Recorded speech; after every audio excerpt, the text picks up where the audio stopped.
But anyway, our next performer does not have a Facebook because he thinks he's better than you. But I managed to dredge up a news article about his 5th grade basketball team where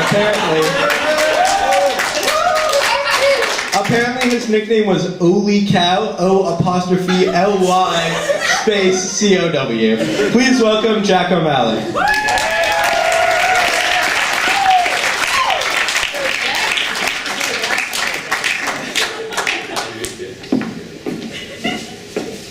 I hit 2 clutch free throws in that game. So I'm going to talk a little bit about hypothetical questions. And my first hypothetical question is one that I've asked all my suite mates. And it's, if you had to choose one part of your life to make a sitcom out of, what part of your life would you choose? And I just want to tell you this because Sam said he would not star in his own sitcom. So that's the kind of guy he is. But what I really want to talk about is something that obsesses me constantly. How much money would it take for you to give up one of your testicles? I think about this a lot, and the first thing is, what happens when you take one away? Like, are you just left with one ball, and it's just, swinging back and forth like a pendulum, and you wear loose pants, and people are like, do you only have one? And you're like, I wanted a burrito, and they were like, it's give and take, and that's all it is.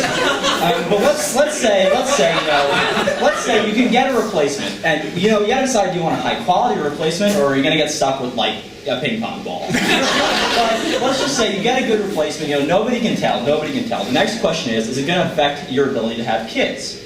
And my big fear is, because I don't know anything about how this stuff works, is that the one testicle is going to have to work overtime, and there's something weird's going to happen. My kid is going to be terribly ugly, or Sam Savitz.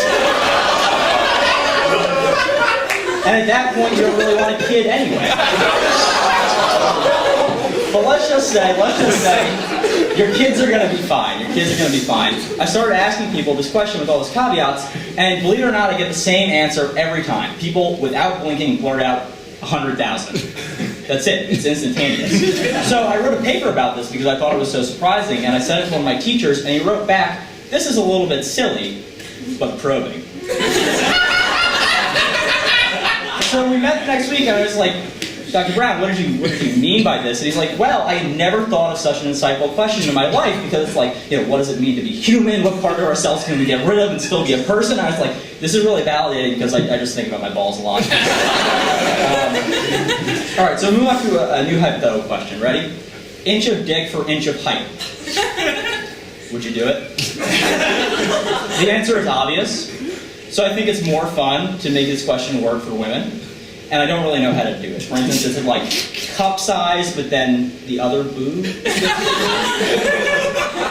Clitoris?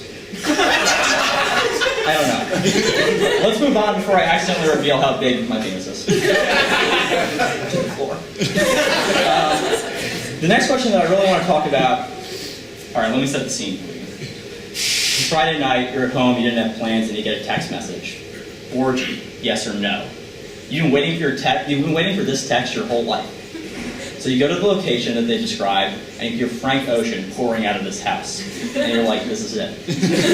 You go inside, there's candles everywhere, you go upstairs, there's drinks, but then you realize there's only one other person there. What do? You can't leave. This is it. This is your moment. You have a couple options, I think. You can start texting people and say, like, hey, you really got to come to this party. But then it's like, well, what kind of party is it? And then you're like, well, it's supposed to be an orgy, so you have to have sex with me to come. I don't think people are really going to respond to that. The other thing you can do is you can pretend there are other people in the room and just start talking and hope maybe the other person will do the same thing, and those people will materialize. I think that's the best solution. But eventually what's going to happen is you're going to have to go up to this person. And, as you're walking up to them, you're thinking, like, are we going to make small talk? Or do we know why we're here? You tap them on the shoulder, and they turn around, and you realize it's Sam Savitz.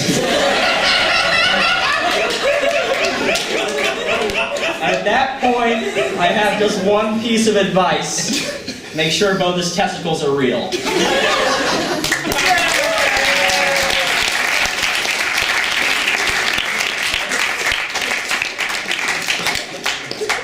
Thank you, Jack. I don't even know what to say to that. Jack has a subscription to Maxim magazine, and he keeps one of the issues under his pillow. Just want everyone to know that. So.